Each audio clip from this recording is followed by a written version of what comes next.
Hello dear students, welcome back accounting with doctor Vinita Arora. मैं doctor Vinita Arora आज एक फिर नए टॉपिक के साथ आपके साथ में हमारे वीडियो लेक्चर में। और आज का हमारा जो टॉपिक है स्टूडेंट्स, वो टॉपिक है मेजरमेंट ऑफ ट्रेंड की ही बात हम कर रहे हैं। और ये ट्रेंड जो हम पढ़ रहे हैं उसका मेथड हम ले रहे हैं moving average method. Yes, moving average method जब इवन पीरियड हो, यानी number of period, number of years even हो, 2, 4, 8 एंड सो ऑन, तो किस तरह से काम किया जाएगा। तो गाइस चलते हैं आज की ई क्लास की ओर।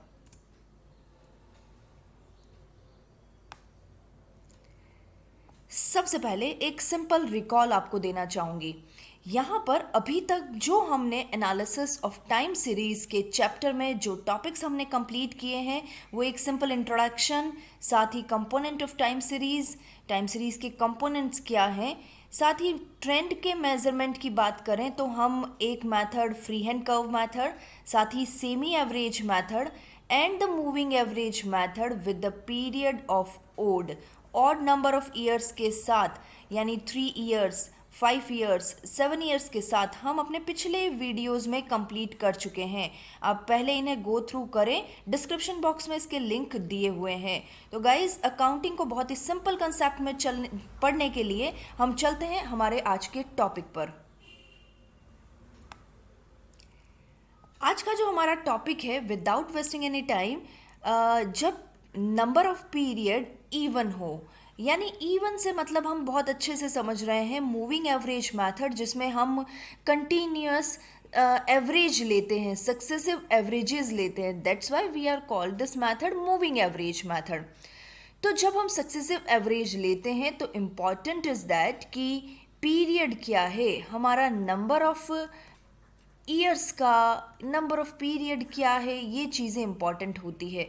एग्ज़ाम में यदि आपसे कहा जाए कि आपको 3 ईयर्स 5 ईयर्स के लिए मूविंग एवरेज कैलकुलेट करना है, that means we are talking about the odd number of years. That means हमें ऑड से रिलेटेड कैलकुलेशंस करनी है। बट यदि जब एग्ज़ाम में क्वेश्चन आता है कि भाई आप 4 साल का मूविंग एवरेज कैलकुलेट करें, 6 ईयर्स का मूविंग एवरेज कैलकुलेट करें, वैसे 4 साल का इंपॉर्टेंट रहता है इसलिए हम 4 साल पर ही ज़्यादा कॉन्सेंट्रेट करते हैं। तो इस तरह के मूविंग एवरेज में हम किस तरह से काम करेंगे वो मैं आज आपको बताती हूँ। देखिए, जब पीरियड इवन हो तो हमें ज़रूरत होती है मूविंग एवरेज को सिंक्रोनाइज्ड करने की। यस गाइज, ये सिंक्रोनाइज मीन्स क्या होता है देखते हैं। ये किस तरह से होगा, उसके लिए हम एक मेथड यूज़ करेंगे और वो होगा centering the moving averages. Moving average को सेंटर किया जाए। तो किस तरह से मूविंग एवरेज को सेंटर किया जाता है? Bye taking the average of the 2 successive moving average. 2 successive moving average का फिर से एवरेज ले लिया जाए तो उससे हम सेंटरिंग मूविंग एवरेज मिलेगा। गाइस, प्रॉब्लम क्या होती है, यदि मैं कहूँ कि मेरे पास नंबर ऑफ ईयर्स हैं 1, 2, 3, 4, यदि आप इनका मूविंग एवरेज लेते हैं तो हम कहाँ पहुँचते हैं? यहाँ, between the second year and third year. तो हमारे पास सबसे बड़ी प्रॉब्लम ही यही है कि हमें जिस ईयर का मूविंग एवरेज चाहिए वो तो हमें नहीं मिला, हमें मिला है बिटवीन द पीरियड का मूविंग एवरेज। तो इस बिटवीन द पीरियड के मूविंग एवरेज को आगे बढ़ाने के लिए हम यहाँ पर कंप्लीटली पॉइंट ऑफ टाइम का मूविंग एवरेज निकालते हैं, और वो हम तभी कर सकते हैं जब हम ये centering the moving average method use लें by taking the average of the 2 successive moving average. किस तरह से काम होगा, यहाँ पर जैसे हम फर्स्ट 4 वैल्यूज़ का एवरेज लेंगे तो फर्स्ट 4 वैल्यूज़ का average second and third years के बीच में मिलेगा, और फिर हम उस सेकंड एंड थर्ड ईयर के बीच के एवरेज को और थर्ड और फोर्थ ईयर के बीच के एवरेज का आपस में फिर से एवरेज कर देते हैं, और यही एवरेज हमें जो मिलता है यही हमारा मेथड कहलाता है centering the average method. I know little bit confused, but let's take an example. चलिए एक एग्जाम्पल ही सॉल्व करके आपको बताते हैं, और ये एग्जाम्पल कुछ इस तरह से है जिसमें मैंने आपको लिया है कैलकुलेट 4 ईयरली मूविंग एवरेज, 4 साल का मूविंग एवरेज आपको कैलकुलेट करना है, जो कि स्टूडेंट्स हाई सेकेंडरी स्कूल्स में पढ़ रहे हैं किसी सिटी के। डेटा ये हमने लिए हैं original data, again I am talking always with the original data.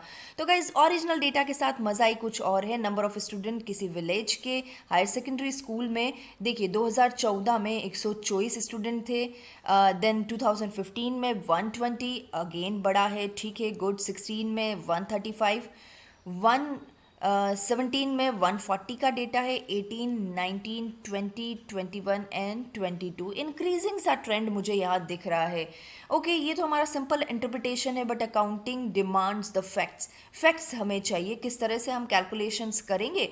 यदि हम बात कर रहे हैं कि 4 ईयर मूविंग एवरेज कैलकुलेट करना है, तो गाइज बहुत ही आसानी से मैं आपके सामने बात करूंगी पूरी स्क्रीन के साथ। और देखिए डेटा हमारे पास इस स्क्रीन पर आ चुका है।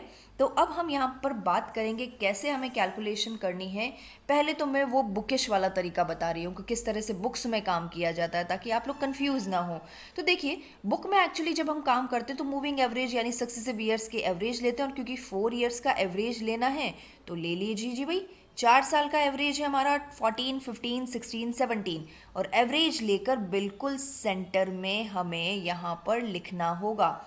तो देखिए हमारे पास इन चारों ही फिगर्स का टोटल हमें जो मिल रहा है वो 519 है, और इन 519 का यदि मैं एवरेज ले लेती हूँ, आप अपना कैलकुलेटर ऑन कर लीजिए। मेरे पास फिगर्स थोड़े से ड्राफ्टेड हैं इसलिए मेरे लिए ये इजी है, लेकिन कैलकुलेटर से ऑन करके आप कैलकुलेट करके देखिए इज एम आई राइट और नॉट।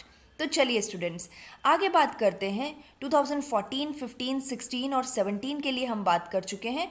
अब हमें अगले सक्सेसिव ईयर्स के लिए बात करनी है, यानी अब देखिए हमें जो अगले 4 साल चाहिए वो है 2015, 2016, 2017 और 2018।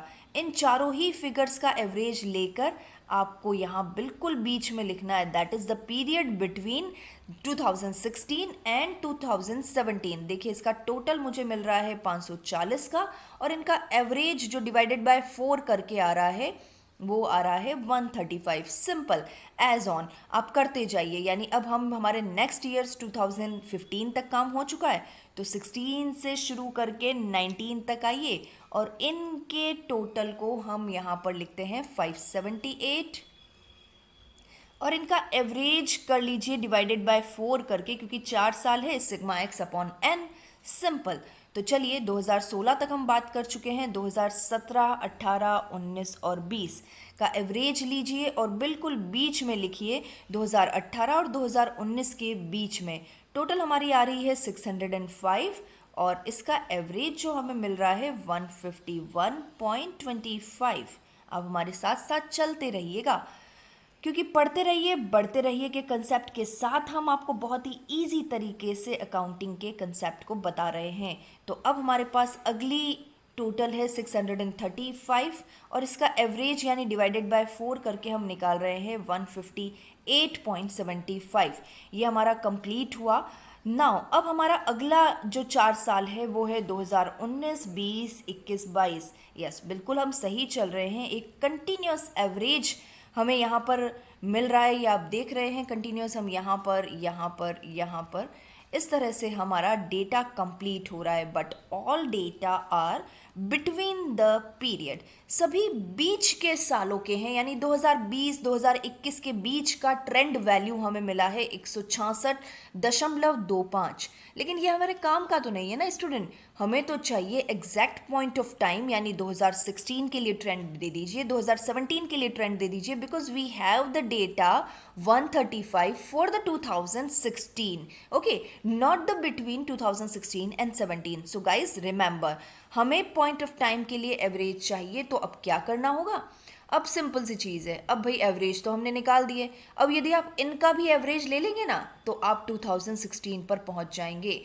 तो देखिए 129.75 और 135 का यदि हम एवरेज ले लेते हैं तो हमारे पास वैल्यू आती है 132.37। Guys it's simple. यानी अब आप देखिए ये जो हमारी 135 की वैल्यू है ना, 135 में ट्रेंड का इम्पैक्ट जो आ रहा है वो 132 का आ रहा है।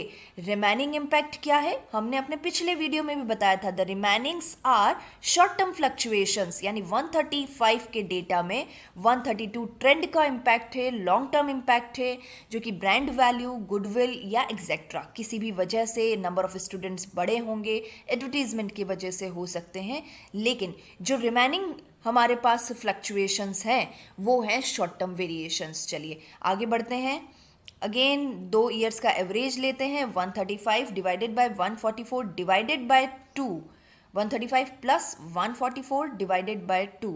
ये थोड़ा सा आप ध्यान रखिएगा, थोड़ा सा काम मैं आपको ज़्यादा करवा रही हूँ, लेकिन कोई बात नहीं, हम सिस्टमैटिक स्टडी पर फोकस कर रहे हैं तो आपको कंसेप्ट हर तरह से क्लियर होने चाहिए। ये मैंने आपको यहाँ पर सॉल्व करके दिए। कंटिन्यूसली आप 2 ईयर्स के एवरेज ले लीजिए, 2 ईयर्स के एवरेज के भी एवरेज हम ले रहे हैं। That's my last average 158.75 plus 166.25 divided by 2, it is the 162.50। Okay guys, तो ये समझ में आ चुकी होगी आपको बात। यदि 2020 के लिए 162 का हमारे पास फिगर है और यहाँ पर हमारी ट्रेंड वैल्यू 162 है, तो आप समझ रहे होंगे, मैंने अपने पिछले वीडियो में भी आपको समझाया था, शॉर्ट टर्म फ्लक्चुएशंस का इम्पैक्ट नेगेटिव है। तो गाइस अब आते हैं हमारे शॉर्ट ट्रिक पर, और हमारी शॉर्ट ट्रिक क्या कहती है। देखिए, ये इतना सारा झमेला करने के अच्छा है आप क्या करें, इन 4 ईयर्स का जो यहाँ पर टोटल मैंने ली है ना, इन टोटल को टोटल कर लीजिए। तो देखिए 159 और 140 को यदि मैं टोटल करती हूँ तो मेरे पास जो फिगर आता है 1059। अब डायरेक्टली यदि मैं इसे 8 से डिवाइड करूं तो guys you will get the figure 132.37। बहुत इजी तरीका मैं आपको यहाँ पर दे रही हूँ। सिंपली करना क्या है, आपको मूविंग टोटल्स तो निकालनी है। 4 ईयर्स की मूविंग टोटल तो हमें निकालनी ही होगी। ये कॉलम तो आपको कंप्लीट करना ही है। नाउ ये कॉलम कंप्लीट करने के बाद बहुत इजी हो गया, यानी ये झमेला आपको करने की ज़रूरत नहीं रहेगी। ये फिर से आपको 2 से डिवाइड करना है, ये झमेला नहीं रहेगा। अब डायरेक्टली ट्रेंड वैल्यू निकाल लेंगे। और ट्रेंड वैल्यू कैसे निकालेंगे, फिर से देखिएगा। यदि मैं 519 एंड 540 को टोटल कर लूँ तो यहाँ पर मेरा जो फिगर बैठता है वो 1059। उसे डायरेक्टली 8 से डिवाइड करें, बिकॉज यहाँ पर 4 है, यहाँ पर फिर हम 2 पर कर रहे हैं, तो इसलिए हमें 8 का फिगर लेना होगा। तो ये 8 से डिवाइड करें तो 132 हो जाता है। देखते हैं हमारे नेक्स्ट वैल्यूज़ भी क्या काम कर रही है। तो देखते हैं यहाँ पर 540 और 578 का टोटल जो मुझे मिल रहा है वो है 1118 डिवाइडेड बाय 8। तो यस मेरा कैलकुलेटर काम कर रहा है और हमें मिल रहा है 139.75। बिल्कुल सही चल रहे हैं गाइस।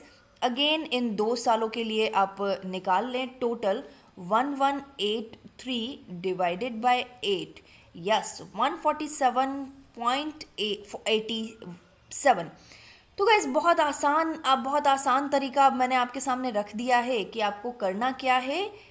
केवल 2 ईयर्स का मूविंग टोटल जो आपने 4 ईयर का लिया है ना, उसे आपको डायरेक्टली यहीं पर एवरेज कर लें। तो देखिए 158 मिल गया।